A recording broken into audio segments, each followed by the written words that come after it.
my shoes and out the door. 5, I'm alive. 6, 7, 8, feeling great. Hello and welcome back to Beyond Your Wildest Dreams podcast. My name is Dr. Noah DeCoyer and I am your co-host. Today our guest is my long-term friend, Dr. Kresimir Juk. Kresimir, a few months ago, or maybe it wasn't even a few months ago, I think it was a few weeks ago, you interviewed me for your incredible podcast, Life by Design, and I just wanted to return the favor. Yeah, buddy, it was weeks, forget months. I know, it's terrible. So let me just do your bio and then we'll dive right in, okay? Sure. So Kresimir was diagnosed with malignant thyroid cancer as a teenager, and that diagnosis changed his life forever. He was the only son of a hardworking, salt-of-the-earth Croatian immigrant. My family is the story of a Canadian dream. We came here from nothing and with nothing. From the beginning, my parents knew the value of hard work. They knew that if they worked hard, an amazing life was possible in Canada. You can then imagine how difficult it was when they got that call, that their only son was diagnosed with a life-threatening illness.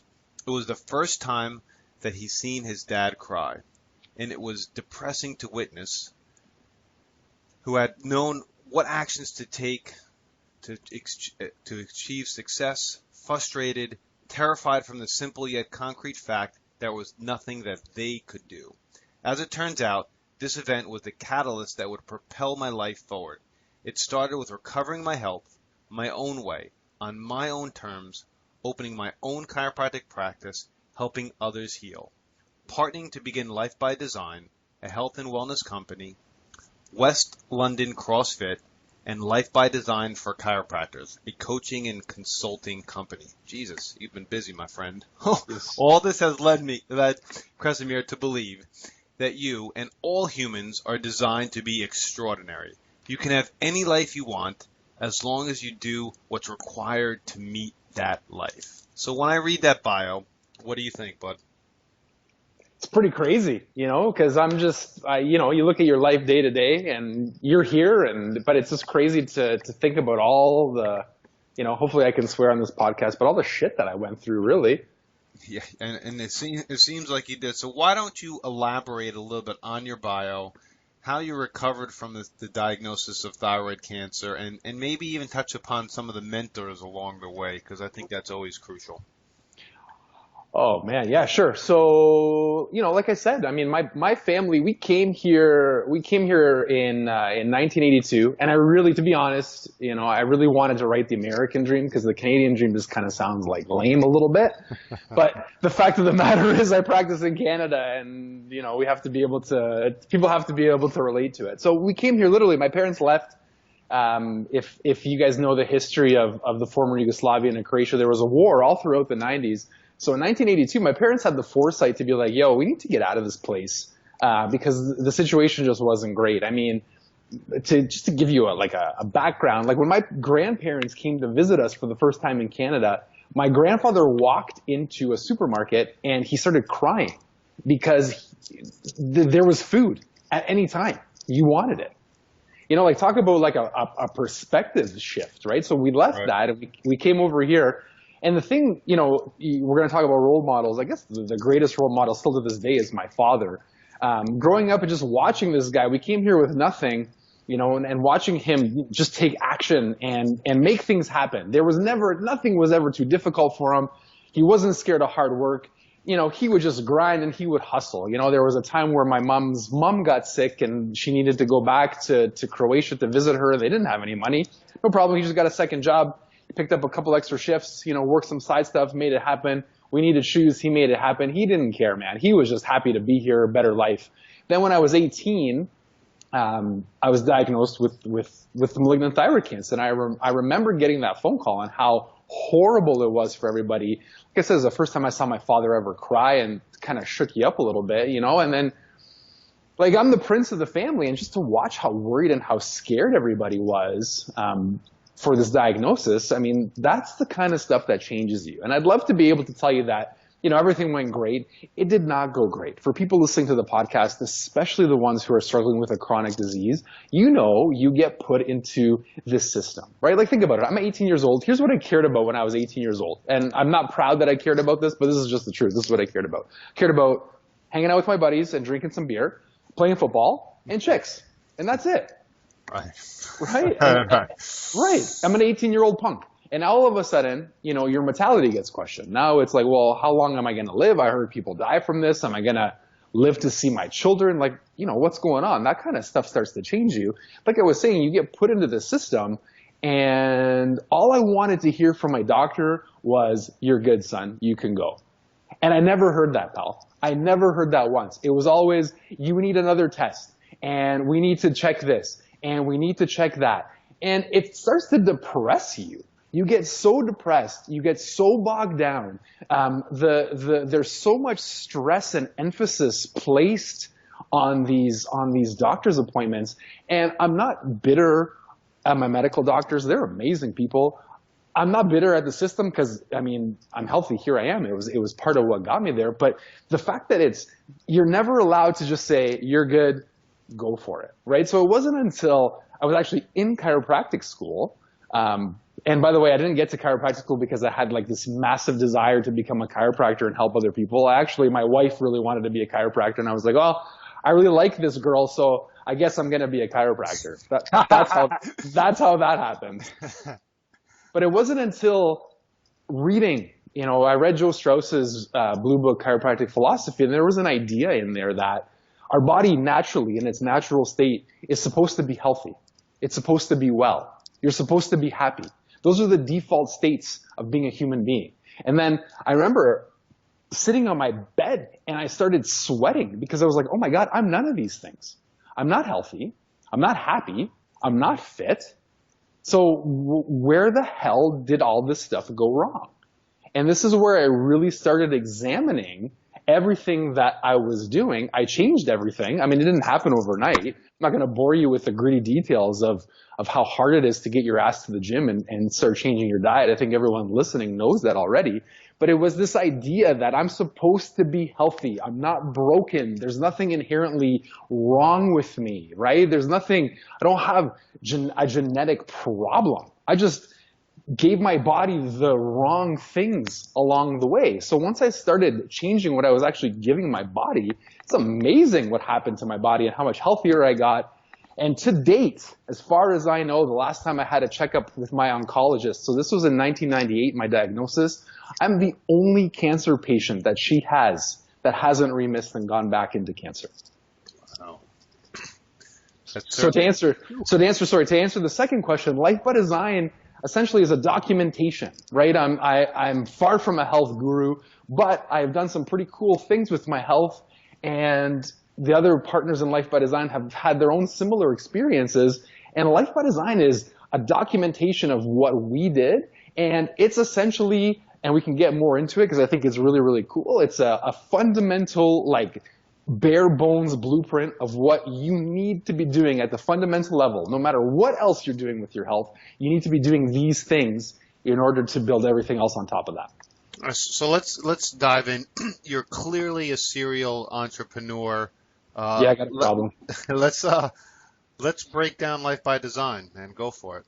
Sure. So again, Life by Design, the fundamental belief is you're designed to be extraordinary, right? And this is my biggest beef with what we're seeing in the world today, particularly the medical profession. Their fundamental premise is that you're made to be broken, right? It's only a matter of time. You have these faulty genes. You're going to break down. So the best that we can do is we can palliate and try to keep you, alive and feeling and functioning as best as you can. I just don't believe that, right? And that's not to say that there's not a valuable place for medicine. It's life-saving, it's life-giving, it's helped a ton of people. I just don't like the underlying premise that somehow we're designed to be broken, right? So with Life by Design, we use the analogy of a plant, right? So for example, everyone's taking care of a plant, and if you have a favorite plant and you come home and it's wilting and dying, right, the first thing you're thinking in your mind is, well, shit, dummy, I probably need to give it some water. So then you start giving it some water and you start giving it some food and you change its sunlight and you change the environment.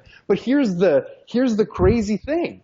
You understand that if the plant gets everything that it needs, it's going to be healthy and it's going to thrive. And yet, when your body starts to wilt and your body's not giving you what you want, you don't think like that about your body. You think, well, I'm broken somehow. What surgery do I need, or what drug do I need to do?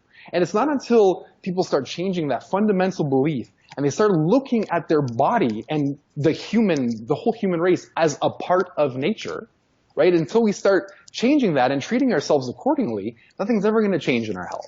So what we did with Life by Design, we took that belief, right? And now we applied it to the different components of Life by Design, which is Eat by Design, right? So the food that you put into your body, the fuel that you put into your body. Move by Design, movement, which is a requirement for the human body. Think by Design, which is psychological requirements for the human body. And Power by Design, which is spine and nerve system requirements. And here's a really important concept that I think is really cool to talk about. Because people hear this and they're like, well, he's telling me that I need to go to the chiropractor. Well, no, I'm not telling you that you need to go to the chiropractor. If anything, I don't think people need chiropractic, right? The requirement, what the human body needs neurologically, the requirement is a brain and spine that work well. The strategy, and the only strategy to date that can address that requirement, happens to be chiropractic care, right? And it's the same with training. Oh, he's going to tell me to go to CrossFit. No, I'm not going to tell you to go to CrossFit. I'm telling you that your fundamental physiological requirements as a human being are mobility, strength, conditioning, and movement. I don't care if you go to CrossFit or not to get those things, but I can show you how to start incorporating those requirements into your body, because movement is a physiological need. That's beautifully said and outlined incredibly. I have very little to add there, Krasimir. I'm nearly speechless. Good job, brother. Thank you, pal. I appreciate it. Now, in our discussions in the past, we've talked about this before. And when it comes to your own health, what's the difference between strategies and requirements? And you touched about it a little bit, but I'd like you to expound on that a little bit more. Sure. So we can't argue about requirements, right? A requirement is something that we've known through observation, through scientific research, is something that's required for your body.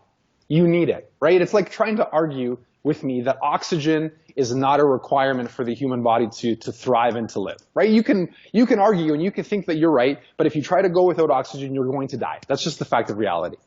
Now, the strategy, right, is different ways that you can go about meeting those requirements, right? So for example, a good, really popular debate is this idea, and I don't like the debate because it's more about who's right versus actually helping people. The vegans versus the paleos, right? Like who's right, and well, if this person went vegan and they got healthy, and this person went paleo and they got healthy, instead of arguing about who's right, why don't we actually just look at the human body, what's required, and how your diet is either helping you get those things or not helping you get those things, right? What's required dietarily are macronutrients and micronutrients, protein, fat, and micronutrients, right? We know that you can get by without carbohydrates. You're better off if you have some, but you don't need them, right? So now let's plan a strategy based on what's going to fit your lifestyle, the best way to make all those things happen.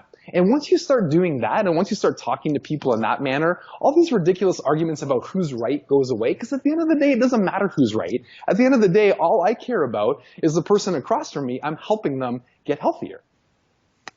Right. So what is Life by Design's strategy for healthy eating?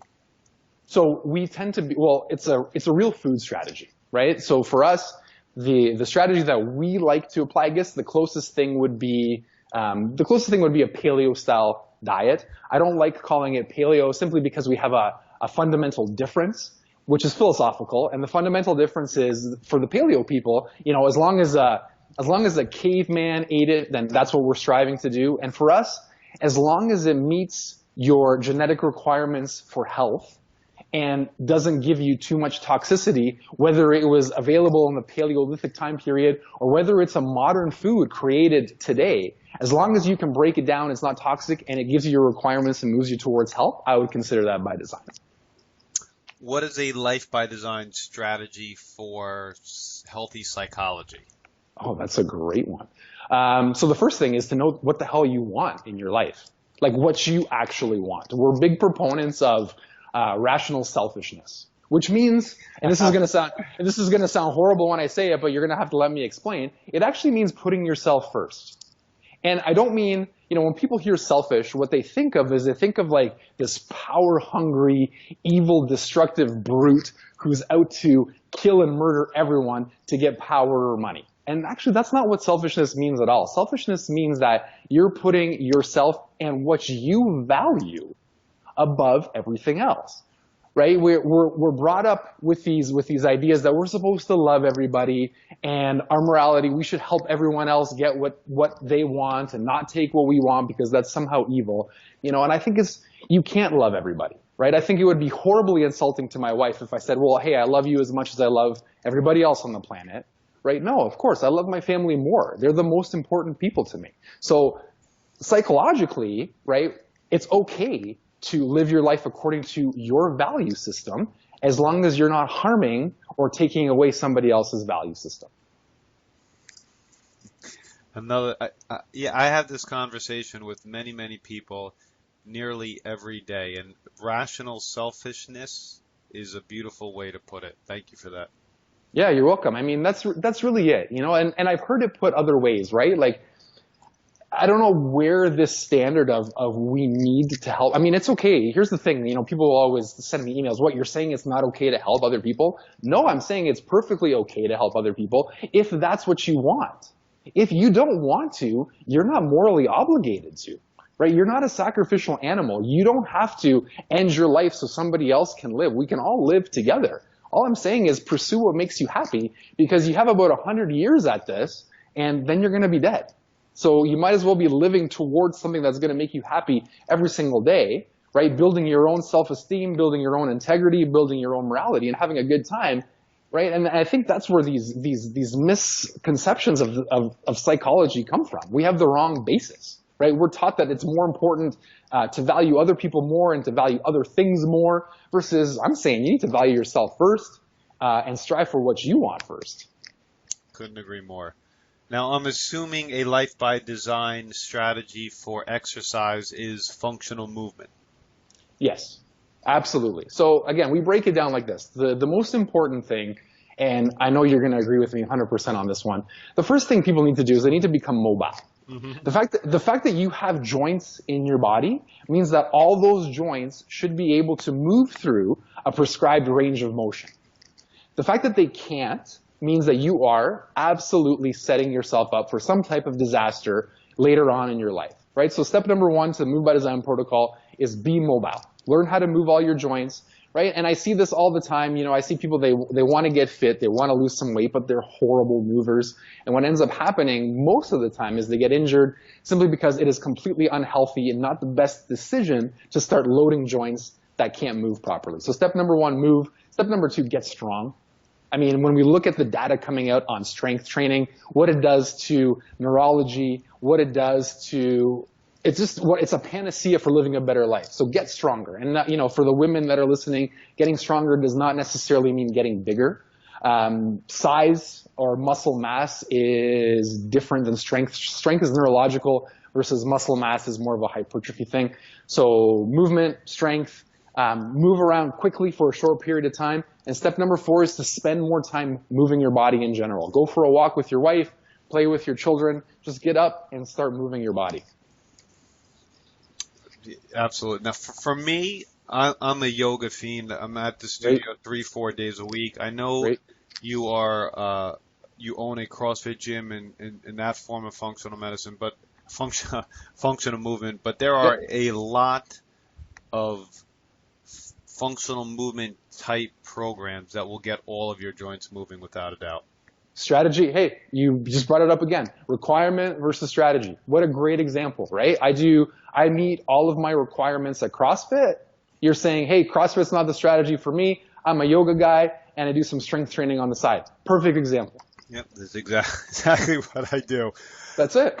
And you mentioned it before, but because we're both chiropractors, I need you and I want you to describe it again. Life by Design's chiropractic component. Sure. So again, it's interesting that we're talking about this. There's been we've done lots of podcasts on this, and if there's chiropractors listening, I'd urge you to go over to the Life by Design podcast and check out the shows that we did, because chiropractic has been under attack for a long time. The most recent attack was, Joe Rogan and the Science Babe, for anyone that's been paying attention. To be honest with you, Noah, I think there's a lot of validity to what they're bringing up. I think chiropractic has been misrepresented by many, many people in the chiropractic profession. I know this is not going to make me a popular, guest on the show, but this is the truth, right? And the truth of the matter is that most chiropractors are presenting chiropractic like a cure for sickness and disease. And unfortunately, that's not what we've been noticing with any type of the data. But that doesn't mean that what you're doing as a chiropractor or seeing a chiropractor isn't important. We know that the purpose of chiropractic is to make sure that the spine and the nerve system, the system that controls everything in your body, right? Every hormone, your digestion, your sleep, everything. It's a strategy to make sure that that system is working to its optimal ability. That's all chiropractic does. When you go in to see Dr. Noah or Dr. Mike, and they find a subluxation and they remove the subluxation, you're working better. Your body's working better, you can heal better, and everything else in your body's working better. That's the purpose of chiropractic. The objective is the removal of nerve pressure. That's it. Right, and that objective results in a healthier human, and that's what we do. Exactly, which might not mean, but here's the kicker, right? And here's where people get upset, and I totally understand this. A healthier human, right? The problem is we still view chiropractic under medicine, right? And the objective of medicine is to remove a disease, right? Like I've never met a medical doctor who said, if you're 90 years old with cancer, you shouldn't be exercising or you shouldn't be moving your body. Of course you should, right? It's going to help you. It's not just necessarily going to cure your cancer. And chiropractic, properly applied, belongs in the same paradigm. It doesn't matter if you're 90 and dying with brain tumors or if you're 7 days old, you're just better off having a brain and spine that work better. That's the message. Exactly. And that's the message we need to be promoting. And that's what we promote whenever we bring up chiropractic, and I know you do as well. Of course. And I don't use the word strategy like you have, and I will, but it is a strategy for a healthier, higher functioning life, and that's what it is. Well, just as an aside, something that's really hilarious. Next time you do a public talk, because you have to get into the mind of the people that are listening, right? And they know that you're a chiropractor, and here's what they're thinking. They're thinking, here comes the sales pitch. He's going to try to give me the sales pitch. Imagine opening up your sales pitch with, listen, you don't need to see a chiropractor. But here's what you do need. You need a brain and a spine that work really well. And if I find a problem with your brain and your spine, I can help you. If I don't, sorry, you're out of luck. Exactly. Simply said. Now I have two final questions for you. Sure. I hope you indulge me. The first is, maybe more. Yeah, I wasn't going to ask that, but Yankees, Mets, Giants, Jets. Really? Yeah. What do we got? Sorry, pal, we're not gonna agree. I like actually I like both of them. I'd have to take Yankees over Mets, and I like the Giants, man. I'm a G-man all the way on that one. Cool. All right, so here's my questions. A day in the life of Dr. Kresimir. How does it start? How does it end? Oh boy. Okay. So like just a typical day, what I do most days. Yeah, typical day, kind of an average day. Not a vacation day, maybe not, just what you do on a regular basis. Yep. So I get up, alarm goes off at 4:40 a.m. I'm downstairs in my basement at 5. I have my power hour for half an hour. For those people that don't know what power hour is, I get ready for the day. I essentially plan out everything that's going to happen that day based on what my quarterly goals are. I do half an hour of reading after that. I then go upstairs. My wife does all the meal prep, so I spend about half an hour just getting meals ready for that day. I go to the office from 8 to 10, check a whole bunch of people, have a lot of fun, and then between 10 and 3, I'm usually doing some type of other work for one of the other companies, meetings, recording, meeting awesome people like you on the podcast.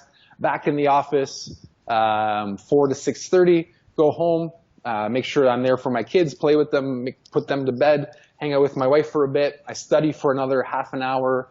I got to update I study the stock market for half an hour because I'm learning how to invest, and then it's bedtime.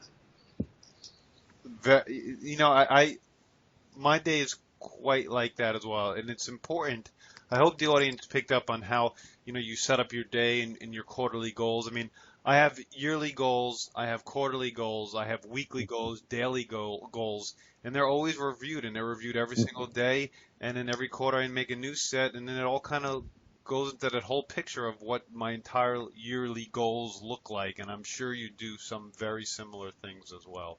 Well, just to go back and to tie some of the ideas together, I mean, you asked me, hey, what's the psychological requirements? The first one is knowing what you want, right? So I know what I want, and now I've devised a plan on how it is that I'm going to get there. And that's, once you really know what you want and it really drives you and you wake up and you're excited to pursue these things, it's easy to spend time learning and studying and working, because I'm sure somebody heard that schedule and they were like, this guy's out to lunch. I could never do something like that.